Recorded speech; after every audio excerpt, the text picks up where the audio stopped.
Tyus Jones is apparently available on the trade market. And we're going to talk about should the Bulls look to make a move for Tyus Jones and what benefits he could provide the team. We're also going to ask, are the Bulls going to trade into the draft tomorrow? And the Knicks possibly preparing to offer for Zach LaVine? We'll get into all that and more right after this.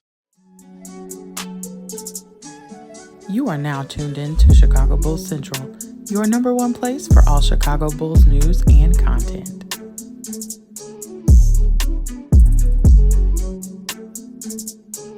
What's going on, Bulls fans? Welcome to another episode of Chicago Bulls Central, your number one spot for everything Chicago Bulls related. I'm Haize. Right off the top, you can follow the show at Bulls Central Pod if you choose to do so. But let's go ahead and get into the content for today. First up, Tyus Jones is apparently available as the Memphis Grizzlies are looking to help facilitate him landing a long-term starting position on another team. And so the question remains, should the Chicago Bulls potentially look into Tyus Jones? You guys know Tyus Jones has been one of my biggest targets and one of the first players that I looked at as far as the Bulls acquiring. More looked at Trey Jones, but Tyus Jones fits a lot of the same things as well. Trey Jones is really the guy that I would like if we could have anybody, but Tyus Jones offers, when you look at him as a starter, 16.4 points per game, 8.1 assists, 1.8 steals, 40% from three, and 50% overall from the field as a starter. And the reason why that is such a major thing is because Tyus Jones is not somebody who is going to get a lot of calls played for them. Even when standing in for Ja Morant, it's not like they keep the same play calling as much plays and options as they call for Ja Morant. Trey Jones is really a guard that knows how to get out and get it done, right? He knows how to facilitate. His assist to turnover ratio is nothing but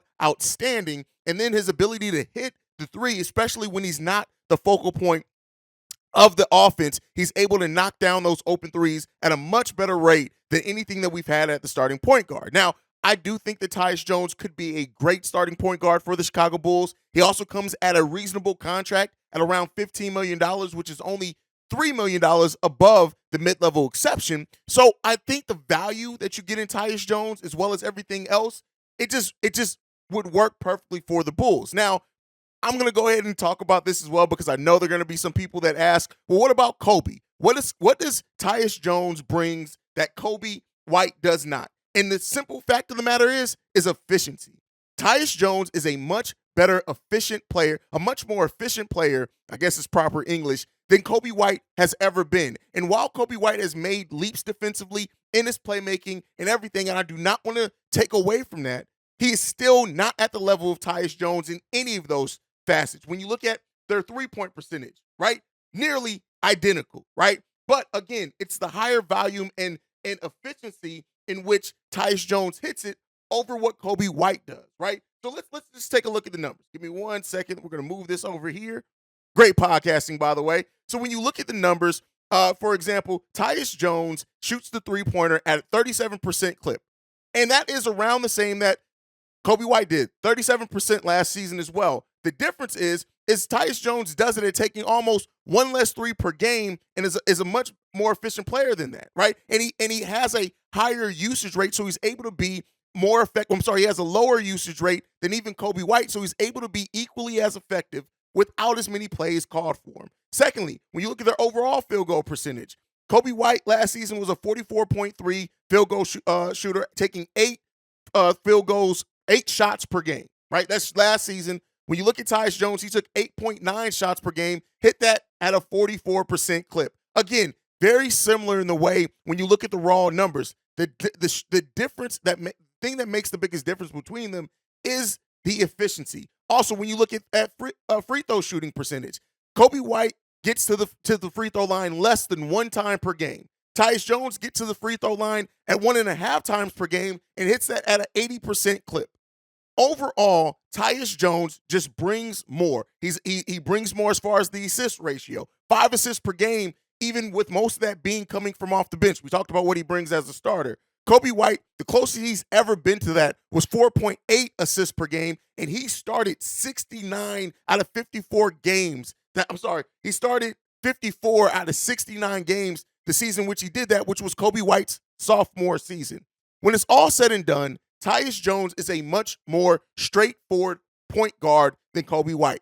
And this is not to slight Kobe. This is just to say that in that point guard role, Tyus Jones offers more than what Kobe White offers as a strict point guard. And keep in mind, this conversation isn't saying either Tyus Jones or Kobe White. That's not what I'm saying here. I'm saying you still re-sign Kobe White.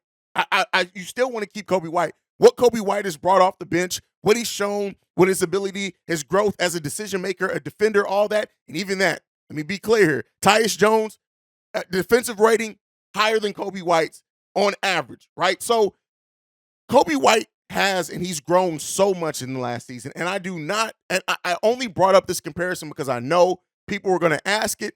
And overall, Tyus Jones is a much better point guard than Kobe White. And when you look at what the Bulls would need at their starting point guard, they need somebody who's able to be efficient in taking shots, especially hitting threes, right? And Tyus Jones has shown that, especially as a starter. Said it as a starter, 41% from three, huge, right? And the shots that Tyus Jones would get naturally being more open and letting Zach DeMar Vooch be the focal point on the offense, I trust him to hit those shots at a higher rate than Kobe White. And so, again, I brought it up because I knew guys, they did it over on Locked on Bulls, and they're going to probably bring that comparison over here. I love what Tyus Jones brings. And Cornelius, because I know you're watching, I know you're going to bring up D'Angelo Russell. Tyus Jones comes at a much cheaper price than what D'Angelo Russell is also projected to come at. Am I saying that Tyus Jones is the perfect point guard for the Chicago Bulls? No. But I'm saying his ability to run an offense as an actual point guard and facilitate without committing turnovers is a huge factor of why Tyus Jones could be a nice fit for the Chicago Bulls. Am I saying they should give up the farm for him? No, right? Because at that point, then you're starting to offset. But if the Bulls can work out a deal with the Memphis Grizzlies, who reportedly are looking for a wing to replace Dillon Brooks, I think you can do a lot worse than Tyus Jones if you try to go out there and even on what's on the free agent market. So I am all in the boat of trying to pursue Tyus Jones. It really depends on what you get, what they want back from him. Are they willing to work out a sign and trade when it comes to Javonte Green? Are they interested in anybody else? I wouldn't get to the point of like moving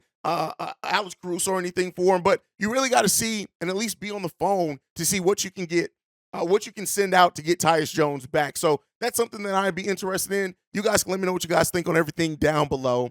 Now, one of the things over the course of this week leading up to the draft has just been the conversation around Zach LaVine. We found out what the Bulls what would want back in value in that type of deal. And it was multiple first-round picks, a good young player, and salary cap filler. And objectively, right, I'll get into my personal feelings on it, but objectively, when you look at the New York Knicks, they have young players in R.J. Barrett, Quentin Grimes, Obi Toppin, Emmanuel Quickly, right? And then you also, this is something that I didn't know until researching this, the New York Knicks have a potential of up to 4 first-round picks just in next year's draft. And the reason why that's important is that the Bulls probably do not want to kick the can too far down the road if they are trading Zach LaVine, because what if that move that it makes that team just so good that they aren't getting first-round picks, in the future? So the Knicks have their own first-round pick in 2024. They have the Dallas Mavericks pick that's going to be top 10 protected. They have the Hornets and the Wizards picks that are top 14 and top 12 protected. And the Knicks have their own first-round picks from 2026 onward. So the Knicks would fit theoretically that market that we've heard that the Bulls could be in when it comes to moving Zach LaVine and what their rumored package would be. But ultimately, do we look at any of that making the Bulls considerably better, right? The Knicks don't have a pick in this year's draft unless I'm and not in the first round, because that is actually going to Portland. So ultimately, you would then be betting on future first-round picks. And if Zach LaVine does go to New York and shines like we think he can do for the Bulls, and that team ends up going far in the playoffs, probably ultimately losing because Julius Randle is going to forget to play basketball more every round that they go on. But that's just a little tangent. But ultimately, while the Knicks on paper have a lot, and they could be, as rumored, this is by On Tap Sports, rumored to be getting ready to put a package together for Zach, I don't know if I like a lot of those pieces. R.J. Barrett brings a lot of the same questions that we have with players already on this team. Quentin Grimes, he's cool, don't get me wrong. I like Obi Toppin. I like the potential there in him. And Quickly is cool, but at the end of the day, too, it's like Quickly is kind of a one-dimensional player. And I know some people are going to say, hey, Zach LaVine's a one-dimensional player. But ultimately, the first round picks are what could entice the Bulls if that were to happen. But you guys know, I don't think Zach's actually going to be traded. So that kind of limits that thought process there. But I do think ultimately that the Knicks could try to put a pack. They may have already offered one for all we know. That doesn't necessarily mean that it's going to go down. But let me know what you guys think. Do you think that the New York Knicks have enough to trade for Zach LaVine? And are you interested, should the Bulls be interested in some of the younger, because it's not super young, but younger pieces they have on that roster? Let me know what you guys think on that one down below as well. So one day before the draft, one of the biggest questions remaining is, are the Bulls going to make a move into the draft? We've seen they've brought in people for workouts. Some of the talent they brought in more recently has been players that are projected to go in the second round, maybe even go undrafted. Or do the Bulls do something with Portland or any other team to kind of to try to get in the first round? The reason why we keep talking about it, for those that don't know, is that with the Bulls being so strapped for cash as they are, first round picks or draft picks in general offer, if you select them right, a talent that's going to come in at a team friendly salary level as well that can help the Bulls as far as how tight they are up against the luxury tax. But ultimately, it's been quiet. Now, sometimes being quiet means that a move is coming. Sometimes being quiet means that nothing's coming down the pipeline. And AK has done both, right? We've seen AK be quiet and relatively make a bunch of moves. And then we've seen AK talk about what he wants to go out and get and not get it. So ultimately, I really don't have a pulse on it. I do think and hope that the Bulls can make a move into that late first round. That's why we've been covering draft prospects there. But all will be said tomorrow, and we'll find it all out tomorrow.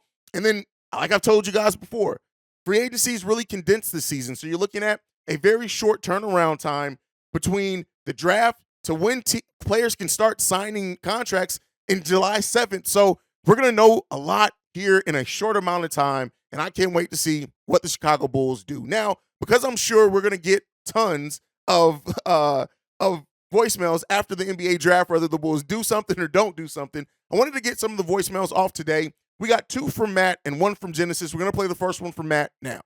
What's going on, Haize? It's Matt, 847. I'm just calling in, man. I've been watching all the pods. The trade rumors are kind of dying out a little bit, but the Bradley Beal news, man.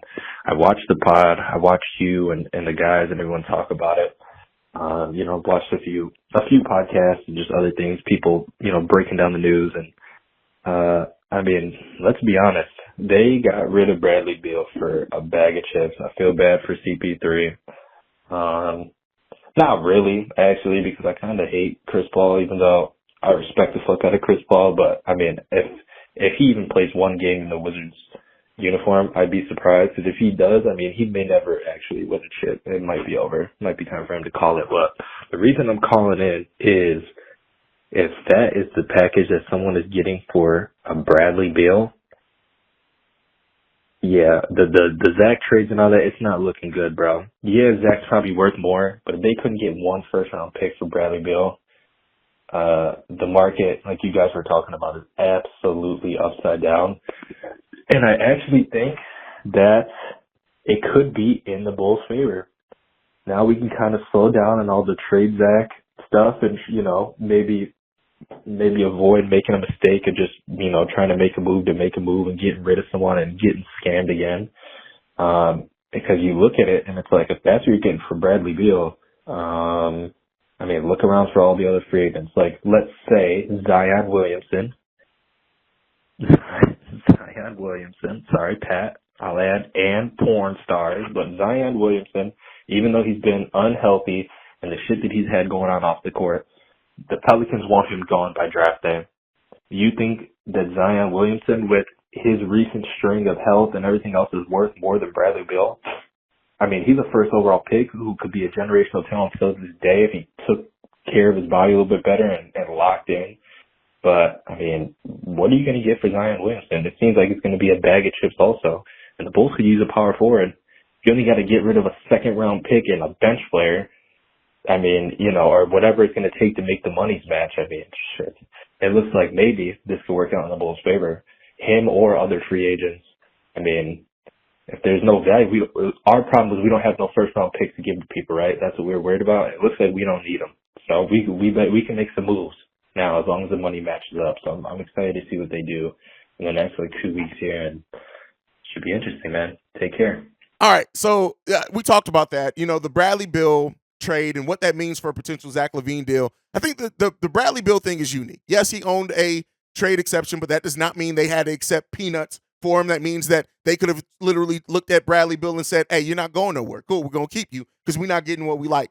Keep your no trade clause." But that front office clearly just cares about bottoming out, getting rid of that big salary, being able to get off Chris Paul. So it's a different thing. The Bulls and them coming out a day or so later saying basically or coming out what their rumored price is for Zach LaVine, it makes sense, right? Set that price high. It doesn't seem like the Bulls are going to move Zach LaVine for any type of Bradley Beal deal, and they shouldn't, right? They should be a smarter front office than that and make sure that they get the deal that they want if they're going to move the player that's been on this roster the longest. So, ultimately, I don't think the Bulls are going to be at any risk to make a trade as stupid as what the Washington Wizards did. And I don't think that they're going to actually move Zach LaVine this offseason, but we'll see. Now let's get into this next one. This one's from Genesis. Hello, Haize. My name is Genesis. I'm a Chicago Bulls fan all the way from Hawaii. I'm a big fan of Chicago Bulls Central for quite a while now. I've been listening and watching y'all for quite some time. Big fan. But here's my hot take. What are your thoughts on acquiring Draymond Green? Because he recently declined his player option with GSW, and he declined, what was it, like 25 million player option. I know it's not likely that he'll come to Chicago, but it'll be great. You know what I mean? Like, he's a great defender. He can bring leadership to the squad. He has playoff experience, and obviously it'll help her out with the team's ball movement. Yeah, let me know what you think, man. Shout out to Chicago Bulls Central. See red if you can, man. Draymond Green. And I know this. I don't know, like, if I'm on the outskirts of this. Like, what Draymond is going to want for a contract, I'm not willing to pay. Like, I know he brings some leadership. He brings punches. He's a guy who, can fit theoretically, I think, when you look at his skill set, maybe on any system as long as he's the facilitator. But I'm just not willing to pay the money that Draymond would want to bring him to the Chicago Bulls. Now, if he's willing to take a much lower offer and what we have, all we have to offer is the mid-level exception, and I just don't think that he's going to be willing to take that to come to a team that's not going to compete. I think Draymond is going, if he does leave the Golden State Warriors, he's going to go to a team where he can compete at, where he can fight for a title, and I don't really necessarily even think he's leaving the Golden State Warriors. So I understand it. I understand the fit. I understand why that thought process is there on Draymond coming to the Bulls. But I just don't see it being something that happens, and I don't see it being something that the front office would spend the assets to go after and get Draymond because it would send them into the luxury tax. But hey, let me know what you guys think on that one down below as well. If you're on the podcast side, you already know. I'll tell you how to get in your thoughts to us here at the end. All right, last one. This one's another one from Matt. Let's go ahead and play that now. What's going on, Haize? Man, we are 2 days away from the draft. And, I've been really trying to put all the pieces together from the offseason. And I 100% agree with you and Pat. It seems like the Bulls aren't going to do nothing. Everyone just really has to remember at the end of the day, AK made his moves, but at the end of the day, man, he can't get past the ceiling. You know what I mean? He's trapped in by the owners, by the Reinsdorfs, because they won't go into the tax. And he's about out of moves unless he really shakes them up and trades one of them really nice contracts on our squad, like Caruso or Kobe, sign and trade, something like that. Because, if this team was ever going to trade Zach LaVine, it would be now. So I agree with you guys that it's probably not coming. But if it did, it would probably be coming right about now. Because when you think about it, DeMar's contract's about to be up after the season and Caruso's. You probably let them both walk, but you don't want to let them both walk because if you don't, DeMar's probably going to actually get around the same money he's getting now, if not more, for the way he's played through this contract. You're probably going to re-sign Vooch, and then, you got this, like, Zach and Vooch core with Vooch signed until Zach had, like, a year left on his contract, and at that point, you're going to trade him. Most teams are just going to wait him out for his contract to be done. So I think the Bulls are probably looking at it now more than ever, thinking maybe it is time to trade Zach. And I think they explored the options they could explore. And since nothing's really came on, we have 2 days to the draft, but it seems like it ain't happening. So I think we can all kind of kick back and think it's not happening. If it happens, I just want everyone to know it's not really a surprise when you think about it with how all the contracts line up and all this stuff. This is really their time to do it. And I don't know. I don't think it's coming. So maybe we make that push for the low draft. I don't even think that's coming, to be honest. I just kind of want to prepare everyone for that, But we'll see. Maybe we'll be surprised. See you, man. Thank you. All right, Matt coming through again. AK's hands are strapped. And I do think that if we were a franchise that went, I think people forget, right?